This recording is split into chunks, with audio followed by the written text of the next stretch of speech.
Чувашские полицейские задержали гастролера из Карачаева-Черкесии. Он подозревается в краже дорогостоящих смартфонов из салона сотовой связи в Чебоксарах. Поймали злоумышленника в Ульяновске. Детали этой истории в следующем материале.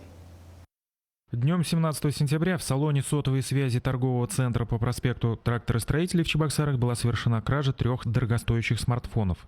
Злоумышленник, воспользовавшись занятостью продавцов, забрал с витрины 3 айфона общей стоимостью 152 тысячи рублей и скрылся.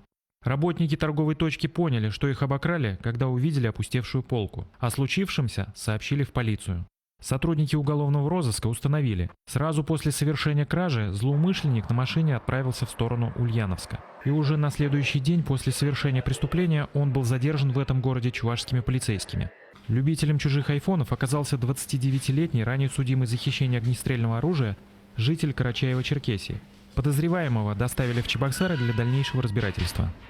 Было возбуждено отделом по расследованию преступлений на обслуживаемой территории отдела полиции номер 2 уголовное дело по факту хищения 3 сотовых телефонов на общую сумму 152 тысячи рублей по признакам преступления, предусмотренного пунктом В части 2 статьи 158 Уголовного кодекса. Скажите, пожалуйста, вы раскаетесь в содеянном? Конечно. Признаете свою вину? Да, конечно. Готовы возместить свой ущерб? Конечно. Похищенные телефоны возвращены в торговую точку.